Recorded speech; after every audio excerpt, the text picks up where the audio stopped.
안녕하세요. 이기된 변호사입니다. 이번 시간에는 내용 증명의 형식과 관련하여 어떤 순서로 어떤 내용이 들어가야 하는지에 대해서 살펴보겠습니다.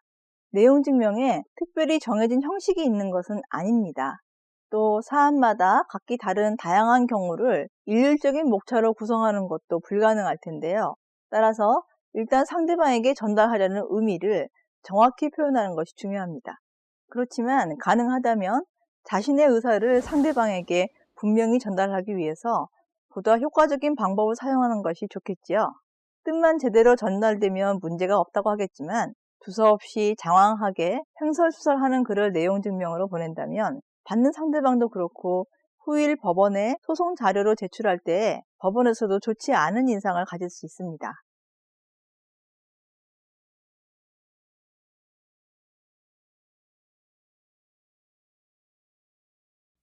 보통 남에게 문서로 자신의 의사를 전달할 때는 육하 원칙에 맞춰 작성하면 된다는 얘기를 많이 들으셨을 걸로 압니다.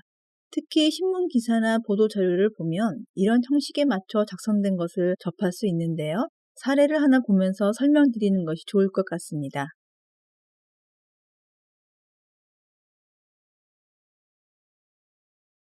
신문에 다음과 같은 짤막한 기사가 실렸다고 가정해 보겠습니다. 어떤 직장인이 시골로 내려갔다. 네, 이런 짧은 기사만으로는 전후 사정을 잘 알고 있는 몇몇 사람을 제외하고 그 내용을 파악하기가 힘들 것입니다. 물론 한 직장인이 시골로 갔다는 것은 알 수 있지만 언제, 어디서, 어떻게, 왜 그렇게 되었는지는 알 수 없다는 것이지요. 하지만 위와 똑같은 사실관계를 바탕으로 하여 작성된 다음과 같은 기사가 있습니다. 지난 5월 20일 서울 욕삼동 소재 유망 IT업계에 근무하던 한 젊은 직장인이 수년간 계속된 업무 스트레스를 견디지 못하고 다니던 회사를 퇴사하고 고향인 충청도 보령으로 내려갔다. 만약 앞에서와 동일한 사실관계이지만 신문기사가 이렇게 실렸다면 이 글 속에는 언제, 어디서, 누가, 왜, 무엇을, 어떻게 했다는 내용을 자세히 알 수 있습니다. 이와 같이 기사문을 쓸 때에는 짧은 글에도 많은 내용을 담기 위해서 누가, 언제, 어디서, 무엇을, 어떻게, 왜와 같은 6가지 조건에 맞추어 씁니다. 이것을 6가지의 어찌하다의 원칙이라고 하여 육하원칙이라고 하며 물론 경우에 따라서는 육하원칙의 한두 항목이 생략될 때도 있지만 되도록 원칙을 지켜서 기사문을 쓰는 것이 정확하고 자세한 내용 전달을 위해서 좋습니다. 이와 같이 내용 증명은 육하 원칙에 따라서 흔히 A4 용지라고 부르는 것을 사용하여 한글 또는 한자로 자획을 명료하게 기재하여 작성해야 합니다. 또한 법령에서 공공의 질서 또는 선량한 풍속에 반하는 내용을 작성하지 못하게 하는 것으로 되어 있다는 것도 알아두셔야 합니다.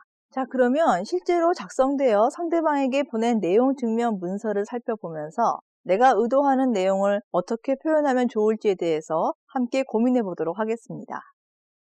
이 내용 증명에는 프랜차이즈 본부에서 가맹점에게 미납된 물품 대금의 지급을 독촉하는 내용 등이 담겨져 있는데요. 먼저 본부와 가맹점 간에 발생한 거래 미수대금 잔액을 독촉하는 내용 증명을 보도록 하겠습니다. 용지 맨 위편에는 보통 내용 증명 우편을 받는 수신인을 적게 될 텐데요. 받는 사람의 정확한 주소를 적으면 됩니다. 사안에 따라서 자택으로 보낼지 혹은 영업점으로 보낼지를 결정하면 되는데요. 이 사례에서는 프랜차이즈 가맹점 주소로 발송했음을 알 수 있습니다. 또 수신인 바로 아래에 발신인을 적기도 하는데요. 아무래도 상관은 없겠습니다. 이 실제 사례에서는 마지막에서 발신인을 대리하여 변호사가 작성했다는 것을 알 수 있습니다. 이와 같이 내용 증명은 그 형식이 정해져 있지 않기 때문에 받는 사람, 보내는 사람이 정확하게 기재되어 있으면 되는 것입니다. 이어서 그 아래에는 내용 증명의 내용을 요약한 제목을 적게 됩니다. 여기서는 거래 미수 잔액 납부 독촉의 건으로 되어 있습니다. 그렇지만 너무 제목에 민감할 필요는 없겠고 일반적으로 최고장, 통지서, 독촉장 등으로만 적어도 무방합니다. 여기에서는 제목을 가장 먼저 적고 있는데요. 각자 판단하여 보기에 더 나은 방식을 사용하면 되겠습니다. 자, 보신 것처럼 수신인 또는 발신인을 적고 내용 증명의 제목까지 적었다면 그 다음은 내용 증명의 본문에 해당하는 내용을 적는 순서입니다.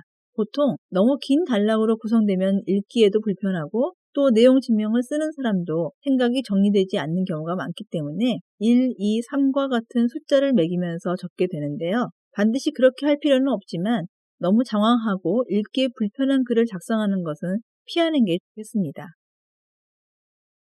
이 실제 사례에서는 번호를 붙이면서 숫자 1에 해당하는 곳에는 간단한 인사말을 적고 있습니다. 예를 들어 프랜차이즈 본사에 대한 성원과 관심에 감사하며 가맹점도 번영하기를 기원한다는 내용과 같은 것입니다.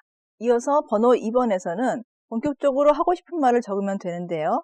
결국 내용 증명을 보낸 사람은 돈을 달라는 것입니다.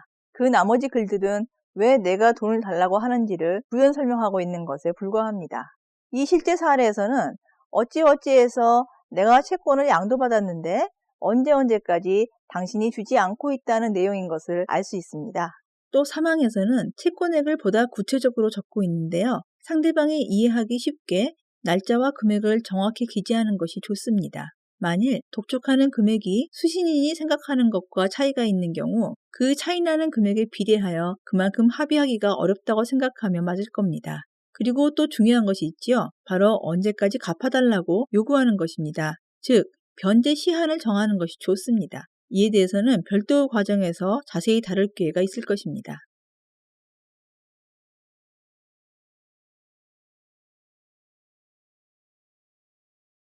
이어서 사항에서는 그럼에도 불구하고 당신이 돈을 갚지 않으면 곤란하다는 내용을 적어야 할 것입니다. 실제 사례에서도 기한 내에 미수 대금이 결제되지 않으면 프랜차이즈 본부 운영에 곤란하며 가맹계약을 해지하고 상표 사용도 금지시키겠다는 내용을 적고 있습니다.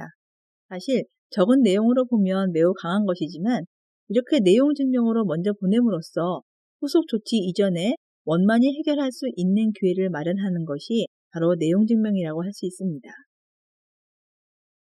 본문의 마지막에는 프랜차이즈 본부와 가맹점 간에 체결한 가맹계약 내용 중에 본부가 요구하는 내용의 근거가 되는 조문을 발췌하여 적음으로써 수신인인 가맹점에게 반드시 갚아야 되는 것이로구나 라는 심리적인 압박감을 주고 있습니다. 이렇게 함으로써 만일 계속하여 미수대금을 결제하지 않으면 후속 조치가 취해질 수 있다는 것을 은연중에 알리고 자신의 요구가 정당하다는 근거를 보여주고 있는 것이지요. 마지막으로 내용 증명을 작성하여 보내는 날짜를 마지막에 적으면 내용 증명 문서가 마무리되는데요. 이 실제 내용 증명에서는 날짜를 적은 다음에 발신인을 대리하여 담당 변호사 누구누구가 보낸다 라고 적고 있습니다. 만일 로펌에서 보낸다면 주소와 연락처 그리고 실무 담당자를 적어서 보내기도 합니다.